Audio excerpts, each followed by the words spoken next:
तो आप देखते हैं काइंड्स ऑफ गारंटी। तो गारंटी के कितने टाइप्स होते हैं इसको समझ लेते हैं। हाँ, एक बात और, अभी मेरा थोड़ा दांत में दर्द हो रहा है तो इस वजह से हो सकता है कि मेरी आवाज़ थोड़ी क्लियर ना आए, तो प्लीज़ थोड़ा मैनेज कर लेना इस वीडियो के लिए।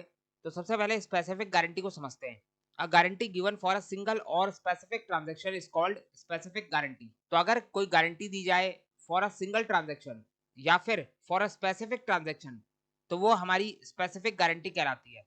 तो अब इसका क्या मतलब है, तो इसको एक एग्जांपल से समझते हैं। तो यहाँ पर हमारा एग्जाम्पल नंबर 1 है, A told B to give ₹1 lakh to C. तो ए ने बी को कहा कि तुम सी को 1 लाख रुपए दे दो। तो यहाँ पर देखो, ए हमारा श्योरिटी है, बी हमारा क्रेडिटर है और सी हमारा प्रिंसिपल डेटर है। तो यहाँ पर ए ने बी को बोला कि तुम सी को 1 लाख रुपए दे दो, सी की गारंटी मैं ले रहा हूँ। तो यहाँ पर ए और बी के बीच कॉन्ट्रैक्ट ऑफ गारंटी बनेगा। तो ए के कहने पे बी ने सी को 1 लाख रुपए दे दिए, तो यहाँ पर सी को 1 लाख रुपए मिल गए और कुछ टाइम के बाद जो है सी इस पैसे को बी को वापस कर देगा, या फिर अगर सी ने डिफॉल्ट करा तो उस केस में सी के बदले ए वापस कर देगा। तो यहाँ पर कॉन्ट्रैक्ट ऑफ गारंटी के अंदर सिर्फ एक सिंगल ट्रांजैक्शन करी गई। ए ने बी को बोला कि तुम सी को 1 लाख रुपए दे दो। ये 1 लाख रुपए एक ही बार देने हैं, सिर्फ एक ही बार दिए जा रहे हैं। तो इसको बोला जाता है स्पेसिफिक गारंटी, जहां पर एक सिंगल ट्रांजैक्शन करी जा रही है। इसका एक और एग्जांपल देख लेते हैं। एग्जांपल नंबर 2 देखो, A told B to give goods on credit worth ₹1 lakh to C. तो यहाँ पर इस बार गुड्स दिए जा रहे हैं। तो ए ने बी को बोला कि तुम सी को 1 लाख के गुड्स उधार में दे दो। तो यहाँ पर बी ने ए के कहने पे सी को गुड्स उधार में दे दिए। अब जो है सी इन गुड्स का पैसा बी को दे देगा, या फिर अगर सी ने डिफॉल्ट करा तो उस केस में ए वापस कर देगा। तो यही होता है कॉन्ट्रैक्ट ऑफ गारंटी के अंदर। तो यहाँ पर भी सिंगल ट्रांजैक्शन की बात हो रही है। ए ने बी को बोला कि तुम एक बार सी को 1 लाख के गुड्स उधार में दे दो। तो यहाँ पर सिंगल ट्रांजैक्शन कही जा रही है। वहीं हमारी तीसरे एग्जाम्पल की बात करें, A told B to lend the goods to C 5 times. यहाँ पर देखो लिखा 5 टाइम्स। ए ने बी को बोला कि तुम सी को 5 बार गुड्स उधार में दे दो। तो ये भी हमारी स्पेसिफिक गारंटी है। यहाँ पर बता दिया गया है कि कितनी बार उधार में सामान दिया जाएगा, 5 बार दिए जाएंगे। स्पेसिफिकली मेंशन कर दिया गया है कि कितनी ट्रांजैक्शन करी जाएगी। अब यहाँ पर 5 बार लिखा है तो ये हमारी स्पेसिफिक गारंटी है। हो सकता है 5 बार की जगह 10 बार होता, 20 बार होता, 50 बार होता, तो वो भी हमारी स्पेसिफिक गारंटी होती, क्योंकि वहां पर भी स्पेसिफिक ट्रांजैक्शन, श्योरिटी ने बता दिया कि मैं जो है स्पेसिफिकली इतनी ट्रांजैक्शन की गारंटी ले रहा हूँ। तो 5 बार हो, 10 बार हो, 100 बार हो, इस बात से फर्क नहीं पड़ता। अगर किसी कॉन्ट्रैक्ट ऑफ गारंटी के अंदर एक सिंगल ट्रांजैक्शन है या फिर श्योरिटी ने स्पेसिफिक बता दिया कि कितनी ट्रांजैक्शन होने वाली है, तो उस केस में वो गारंटी हमारी स्पेसिफिक गारंटी कहलाती है। अभी आपको थोड़ा बहुत कंफ्यूजन हो रहा होगा, तो 2 मिनट रुक जाओ, अभी कंटिन्यूइंग गारंटी आप समझोगे तो आपको सारी बातें अच्छे से क्लियर हो जाएंगी। तो एक बार मैं आपको कंटिन्यू गारंटी का भी एग्जांपल दिखाई देता हूँ, उसके बाद हम वापस स्पेसिफिक गारंटी पे आएंगे।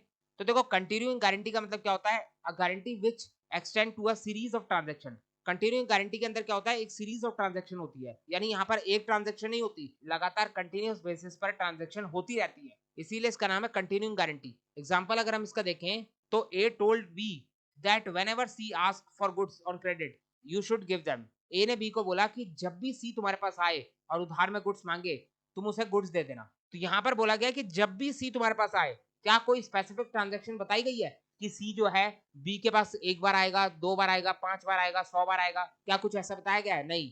यहाँ पर ए ने बी को बोला है कि सी जब भी तुम्हारे पास उधार में गुड्स मांगने आए, तुम सी को उधार में गुड्स दे देना। तो यहाँ पर ए हमारा श्योरिटी है जो सी की गारंटी ले रहा है, और कितनी नंबर ऑफ ट्रांजैक्शन की गारंटी ली जा रही है पता नहीं, कोई डिफाइन नहीं है। ट्रांजैक्शन कितनी होने वाली है ये बात पहले से डिफाइन नहीं करी गई, तो इसीलिए इसका नाम पड़ा कंटिन्यूइंग गारंटी। ऐसी गारंटी जिसका कोई एंड पॉइंट नहीं है, इसका एंड कहां पर होगा पता नहीं। तो कंटिन्यूइंग गारंटी के अंदर हमारे पास नंबर ऑफ ट्रांजैक्शन फिक्स नहीं होती, ये एक सीरीज ऑफ ट्रांजैक्शन होती है जो लगातार चलती रहती है। वहीं अगर मैं स्पेसिफिक गारंटी पे वापस चलूं, तो स्पेसिफिक गारंटी के अंदर या तो एक सिंगल ट्रांजैक्शन होगी, या फिर साफ साफ बता दिया जाएगा कि इतनी नंबर ऑफ ट्रांजैक्शन होने वाली है, उसके बाद गारंटी खत्म हो जाएगी। तो यही बात यहाँ पर बोली है, when a loan is duly paid. एक बार प्रिंसिपल डेटर जो है अपना लोन वापस कर देगा, या फिर प्रिंसिपल डेटर ने अगर डिफॉल्ट किया तो उस केस में श्योरिटी पैसा वापस कर देगा। तो जब भी लोन वापस कर दिया जाएगा, ड्यूली पेड हो जाएगा, या फिर जो है ट्रांजैक्शन ड्यूली परफॉर्म्ड हो जाएगी, वैसे ही जो है हमारी स्पेसिफिक गारंटी कंप्लीट हो जाएगी, खत्म हो जाएगी, कम टू एन एंड, हमारी स्पेसिफिक गारंटी खत्म हो जाएगी। तो अगर हम इसके एक दो एग्जांपल और देखें, तो यहाँ पर देखो, C taken a loan of ₹50,000 from B which is guaranteed by A. तो यही हमारा एग्जांपल है, सी ने जो है बी से 50,000 का लोन लिया है, जिसके लोन की गारंटी दी है ए ने। तो यहाँ पर क्या बोला हुआ है, सी ने जो है टाइमली अपने लोन को वापस कर दिया, C repay the loan in time. तो बस यहाँ पर हमारी गारंटी खत्म हो गई। ए ने जो है बी को एक बार सी को 50,000 रुपए देने को कहा था, बार बार नहीं। ऐसा नहीं कहा था कि जब भी सी तुम्हारे पास आए तुम उसे लोन देते रहना, ऐसी बात नहीं हुई थी। एक बार 50,000 का लोन देने को कहा था। एक बार हमारी ये 50,000 वाली ट्रांजेक्शन खत्म हो जाए, उसके बाद हमारी स्पेसिफिक गारंटी खत्म हो जाती है। The guarantee comes to an and.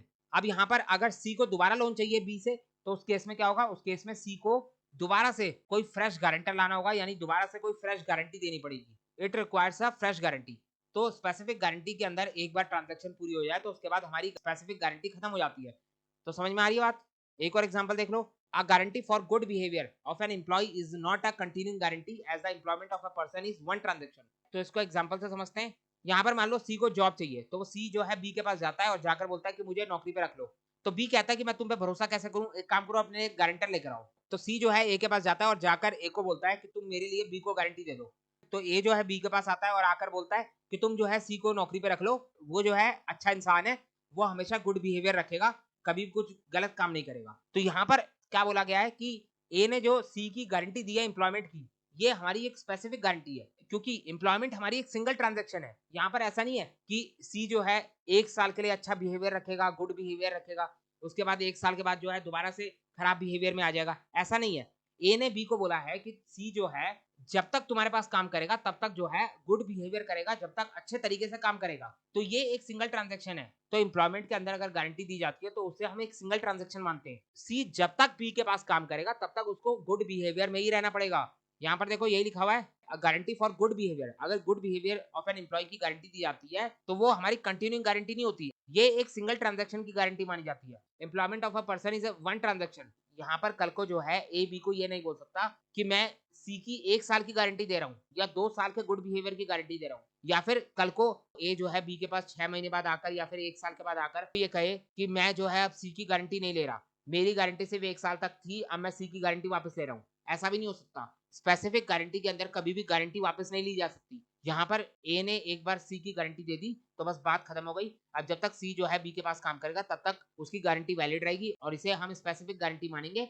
और स्पेसिफिक गारंटी के अंदर कभी भी श्योरिटी जो है अपनी गारंटी को रिवोक नहीं कर सकता, यानी अपनी गारंटी वापस नहीं ले सकता। Therefore it is not revocable as long as he continues in the job. अभी रिवोकेशन के ऊपर ज्यादा कंफ्यूज मत होना, अभी कंटिन्यू गारंटी को पहले समझ लेते हैं, उसके बाद हम रिवोकेशन के ऊपर भी डिटेल में बात करेंगे। तो अभी फिलहाल के लिए आपको इतना समझ में आ गया कि स्पेसिफिक गारंटी क्या होती है। स्पेसिफिक गारंटी का मतलब एक ऐसी गारंटी जिसके अंदर या तो एक सिंगल ट्रांजैक्शन हो या फिर स्पेसिफिकली बता दिया गया हो कि इतनी नंबर ऑफ ट्रांजैक्शन होने वाली है। तो समझ में आ गया। अब अगर मैं बात करूं कंटिन्यूइंग गारंटी की, तो कंटिन्यूइंग गारंटी के अंदर क्या होता है, एक सीरीज ऑफ ट्रांजैक्शन होती है। The surety who provides the guarantee has a ability to limit their liability in terms of time और amount according to their preference and interest. तो क्या बोला है, इसको एग्जांपल से समझते हैं। तो यहाँ पर हमारा 7th एग्जांपल देखो, A told B that whenever C asks for goods on credit he should give them. तो यहाँ पर ए ने बी को बोला है कि सी जब भी तुम्हारे पास उधार में गुड्स मांगने आए तो तुम सी को उधार में गुड्स दे देना। कितनी बार उधार में देना ये नहीं बताया गया, जब भी सी तुम्हारे पास उधार में गुड्स मांगने आए तो तुम सी को उधार में गुड्स दे देना। तो यहाँ पर ये कंटिन्यूइंग गारंटी है, कोई नंबर ऑफ ट्रांजैक्शन नहीं बताई गई कि इतनी बार उधार में गुड्स मांगने आएगा। जब भी गुड्स उधार में मांगने आए तो तुम उसे दे देना, लेकिन कभी भी लोन को 10 लाख से ऊपर मत जाने देना। यहाँ पर क्या लिखा है, but never let the loan exceed 10 lakh. Loan को कभी 10 लाख से ऊपर मत जाने देना, यानी ए ने बी को बोल दिया कि जब भी तुम्हारे पास सी उधार में गुड्स मांगने आए तुम सी को उधार में गुड्स दे देना, लेकिन कभी भी अपने लोन को 10 लाख से ऊपर मत जाने देना। यानी अगर 10 लाख से ऊपर तुम उधार दे दो तो पहले उस 10 लाख को वापस ले लेना, उसके बाद दोबारा से उधार दे देना। यानी यहाँ पर जो है ए ने अपनी लाइबिलिटी के ऊपर, अल्टीमेटली लाइबिलिटी किसकी होगी, ए की, क्योंकि वो श्योरिटी है। कल को अगर सी डिफॉल्ट करता है तो लाइबिलिटी तो ए के ऊपर आएगी। तो यहाँ पर बोला गया है कि श्योरिटी जो है अगर कंटिन्यूइंग गारंटी देता है तो उस केस में श्योरिटी अपनी लाइबिलिटी के ऊपर लिमिट लगा सकता है। अब ये लिमिट जो है हमारी टाइम को लेकर भी लगाई जा सकती है या फिर जो है अमाउंट को लेकर भी लगाई जा सकती है। यहाँ पर श्योरिटी ने, ए ने जो है अमाउंट को लेकर लिमिट लगा दी। ए ने बी को बोला कि तुम सी को उधार में गुड्स दे देना, जितनी बार सी तुम्हारे पास आए उतनी बार दे देना, लेकिन कभी भी लोन को 10 लाख से ऊपर मत जाने देना। एक बार अगर तुम 10 लाख या उससे ऊपर का उधार सी को दे दो तो पहले उससे उस 10 लाख को वापस ले लेना, उसके बाद दोबारा से तुम उधार दे देना। यानी यहाँ पर गारंटी खत्म नहीं होगी, लेकिन बस श्योरिटी ने अपनी लाइबिलिटी के ऊपर एक अमाउंट की लिमिट लगा दी। उसी तरीके से श्योरिटी चाहे तो टाइम की लिमिट लगा सकता है। अगर मैं टाइम का एग्जांपल दूं तो मान लो अगर यहाँ पर ए ने बी को ऐसा बोला होता कि सी तुम्हारे पास जितनी बार आए उतनी बार तुम सी को उधार में गुड्स दे देना, लेकिन मैं ये गारंटी सिर्फ 5 साल के लिए दे रहा हूँ, यानी 5 साल तक सी तुम्हारे पास जितनी बार आएगा उतनी बार तुम सी को उधार में गुड्स दे दोगे। तो यहाँ पर नंबर ऑफ ट्रांजैक्शन डिफाइन नहीं है, 5 साल के अंदर सी जितनी मर्जी चाहे उतनी बार आ सकता है, लेकिन टाइम के ऊपर लिमिट लगा दी गई। तो ये भी हमारी कंटिन्यूइंग गारंटी के अंदर ही आएगा। तो समझ में आ रहा है। तो कंटिन्यूइंग गारंटी के अंदर सीरीज ऑफ ट्रांजैक्शन होती है। लेकिन श्योरिटी चाहे तो ऐसा जरूरी नहीं है श्योरिटी लिमिट लगाएगा ही लगाएगा, लेकिन अगर श्योरिटी लिमिट लगाना चाहता है तो वो टाइम और अमाउंट को लेकर लिमिट लगा सकता है। तो समझ में आ गया। और एग्जांपल देख लो, it told the bank that whenever C ask for a loan it should give it to him but that loan should never exceed ₹10 lakh. तो यहाँ पर ए ने बैंक को बोल दिया कि सी तुम्हारे पास जितनी मर्जी बार आए तुम उतनी बार उसको लोन दे देना, लेकिन कभी भी लोन का अमाउंट 10 लाख से ऊपर मत जाने देना। यानी यहाँ पर भी अमाउंट को लेकर लिमिट लगा दी गई। अगर बैंक ने सी को 10 लाख या उससे ज्यादा का लोन दे दिया तो उस केस में बैंक यहीं पर रुक जाएगा। पहले वो सी से पुराना लोन रिकवर करेगा, उसके बाद बैंक जो है दोबारा से सी को लोन दे सकता है। तो यहाँ पर लिमिट लगाई गई है अमाउंट के ऊपर। तो ये भी हमारी कंटिन्यू गारंटी का एग्जांपल है। और एग्जांपल देख लो, example number 9, A told B to lend as many bag of rice as C ask for. तो यहाँ पर ए ने बी को बोला है कि सी तुम्हारे पास आएगा और जितना मर्जी राइस ऑफ बैग्स उधार में लेके जाए तुम उसे दे देना, लेकिन कभी भी अपने लोन को अपने उधार को 20 लाख से ऊपर मत जाने देना। यहाँ पर भी अमाउंट के ऊपर लिमिट लगा दी। अब यहाँ पर क्या बोला गया है, the price of one bag is ₹40,000। एक राइस ऑफ बैग का प्राइस कितना है, 40,000। तो अब मुझे ये बताओ, अगर एक बैग 40,000 का है तो 20 लाख में कितने बैग्स आ जाएंगे, तो 20 लाख में हमारे 50 बैग आ जाएंगे। तो क्या यहाँ पर हम ये बोल सकते हैं कि ए ने जो है बी को बोला है कि तुम सी को 50 बैग ऑफ राइस देना, उससे ज्यादा मत देना? क्या ऐसी बात बोली गई है? बिल्कुल नहीं। यहाँ पर ए ने बी को बोला है कि तुम सी को जितने मर्जी उतने राइस ऑफ बैग दो, लेकिन 50 बैग से ऊपर लोन मत जाने देना। एक बार अगर सी जो है तुमसे 50 बैग ऑफ राइस ले जाए तो पहले जो है उससे 50 बैग के पैसे ले लेना, उसके बाद तुम इस गारंटी को वापस शुरू कर सकते हो, यानी दोबारा से उसको राइस ऑफ बैग सप्लाई कर सकते हो। तो ये भी हमारी कंटिन्यूइंग गारंटी हो जाती है, जिसके एंड का अभी हमें पता नहीं है। यहाँ पर कितनी नंबर ऑफ ट्रांजेक्शन होनी है इसके बारे में अभी किसी को भी जानकारी नहीं है। तो समझ में आ गया। अभी एक दो एग्जांपल और लिखे हैं, ये भी देख लो। ये हमारा 10th एग्जांपल है, टेलर वर्सेस ली का। हमारा ये केस लॉ था। इसके अंदर क्या बोला है, where a landlord and his tenant went to the plaintiff store.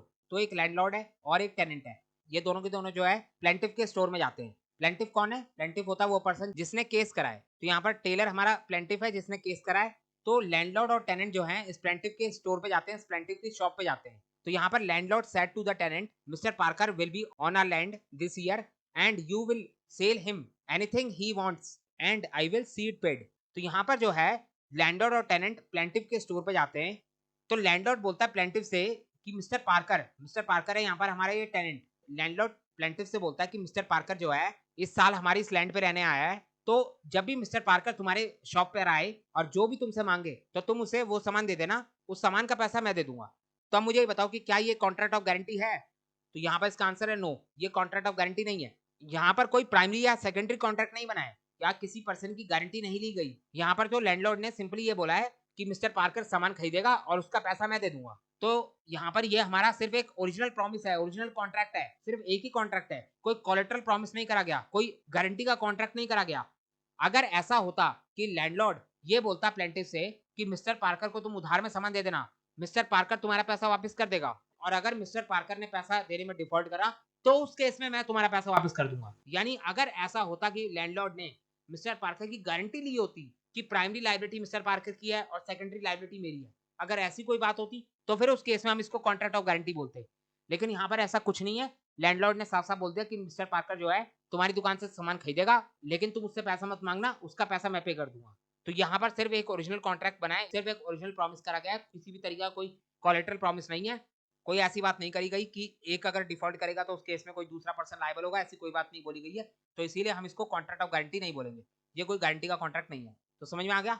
Next है हमारा example number 11, A in consideration that B will employ C in collecting the rent for B's house, promising B to be responsible to the amount of ₹5,000 for the due collection and payment by C of those rents. This is a continuing guarantee. तो क्या बोला गया यहाँ पर? तो यहाँ पर A वही हमारा श्योरिटी है, B हमारा क्रेडिटर है और C हमारा प्रिंसिपल डेटर है। B ने जो है C को नौकरी पे रखा है जिसकी गारंटी A ने दी है। A ने जो है C की गारंटी दी है और A के कहने पे B ने जो है C को नौकरी पे रखा है। अब C क्या करेगा? C जो है यहाँ पर B के हाउसेस से रेंट कलेक्शन करेगा और आकर बी को वो रेंट दे देगा। तो यहाँ पर ए ने बी को बोला कि मैं सी की गारंटी ले रहा हूँ, सी जो है तुम्हारे लिए रेंट कलेक्ट करके तुम्हें दे देगा, तो तुम सी को नौकरी पे रख लो। लेकिन मेरी ये जो गारंटी है, यहाँ पर ए ने बोला है कि मैं बी को प्रॉमिस कर रहा हूँ कि मैं सी की गारंटी दे रहा हूँ, लेकिन सिर्फ 5,000 तक की गारंटी दे रहा हूँ। यहाँ पर ए ने प्रॉमिस कर दिया बी को कि मैं जो है सी को लेकर सिर्फ 5,000 के अमाउंट के लिए रिस्पॉन्सिबल हूँ। एक बार अगर सी जो है तुम्हारे अलग अलग हाउसेस से 5,000 का रेंट रिकवर कर ले तो वो रेंट तुम पहले अपने पास ले लेना, उसके बाद उसको दोबारा आगे रेंट कलेक्ट करने जाने के लिए बोलना।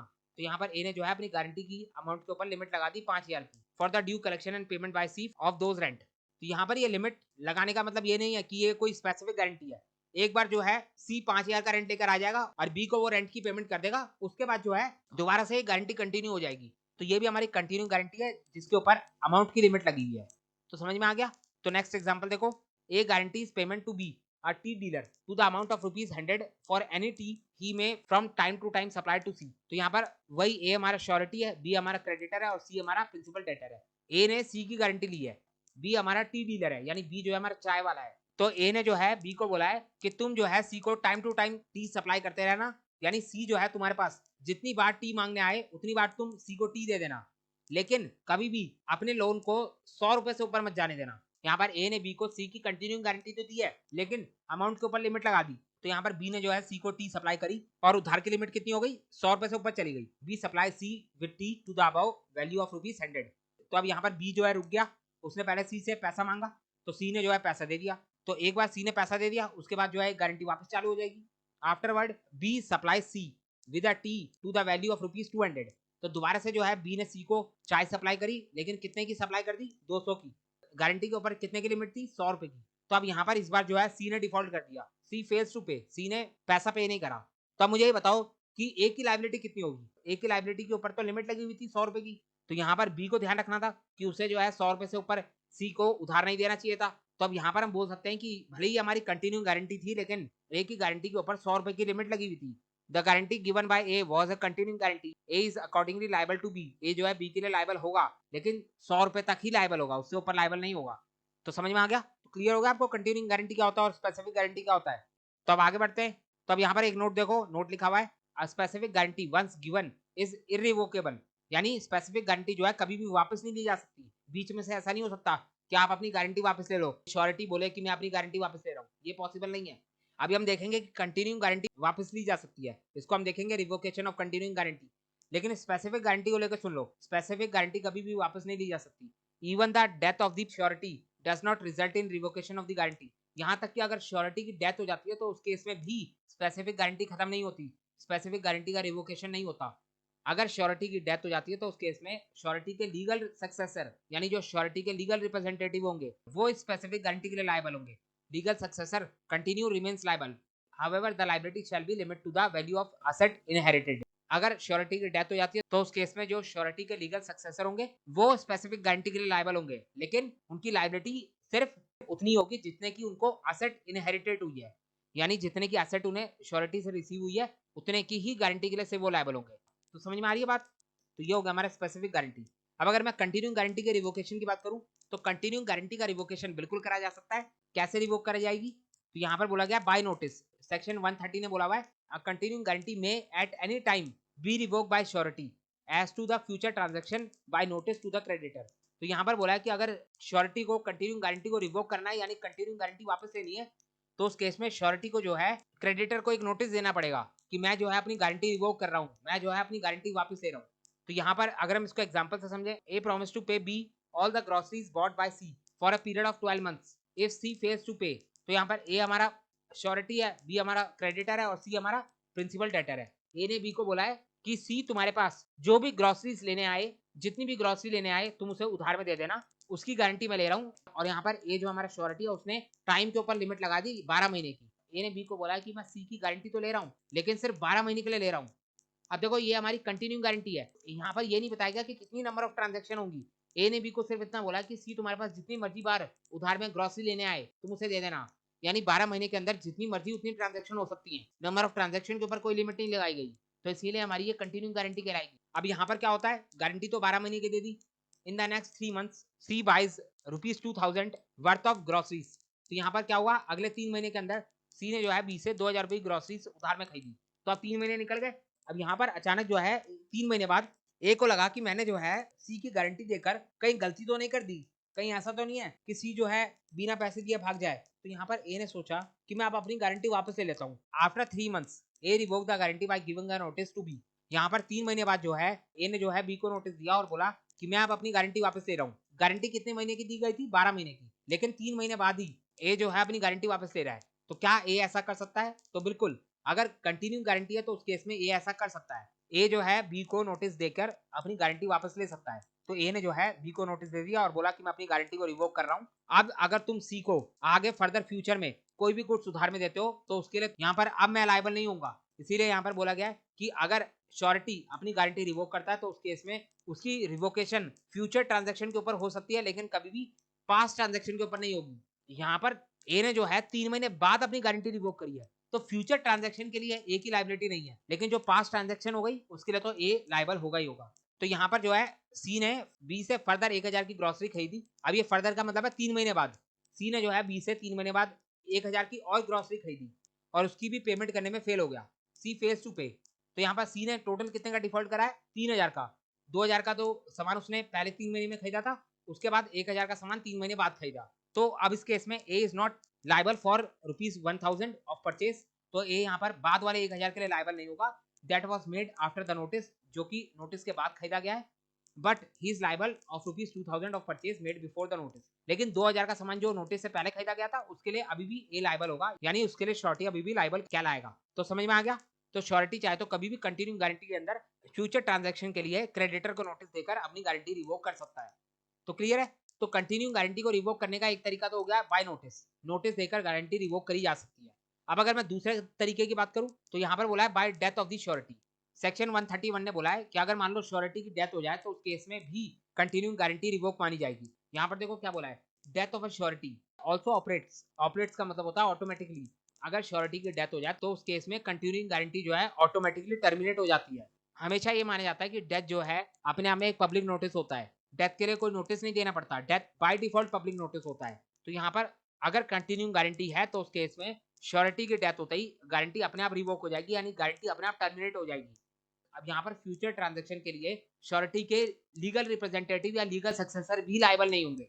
जबकि हमने ऊपर देखा था स्पेसिफिक गारंटी के अंदर अगर श्योरिटी की डेथ हो जाए तो उसके बावजूद भी उसके लीगल सक्सेसर लायबल होते थे, लेकिन कंटिन्यूइंग गारंटी के अंदर ऐसा कुछ नहीं होता। यहाँ पर अगर श्योरिटी की डेथ होती है तो गारंटी अपने आप टर्मिनेट हो जाएगी फॉर फ्यूचर ट्रांजैक्शन। ध्यान रखना, यहाँ पर भी फ्यूचर ट्रांजैक्शन के बारे में बात करी जा रही है, यानी जो पास्ट ट्रांजैक्शन हो गई उसके लिए तो श्योरिटी अभी भी लायबल होगा। श्योरिटी की डेथ हो गई तो उस केस में उसके लीगल सक्सेसर लायबल होंगे, लेकिन फ्यूचर ट्रांजैक्शन के लिए गारंटी रिवोक हो जाएगी। No notice of death to the creditor is necessary. तो समझ में आ गया। तो ये होगा हमारा सेक्शन 131। अब अगर बात करूं एक और तरीका जिससे कंटिन्यूइंग गारंटी को रिवोक करा जा सकता है, तो क्या बोला है यहाँ पर, when a surety is discharge a continuing guarantee is revoke under the same circumstances under the surety is discharge from his liability. तो हमें जो है इस गारंटी के चैप्टर के अंदर कुछ केसेस बता रखे हैं जहां पर श्योरिटी अपनी लायबिलिटी से डिस्चार्ज हो जाता है। अभी हम आगे चल के टॉपिक पढ़ेंगे डिस्चार्ज ऑफ श्योरिटी।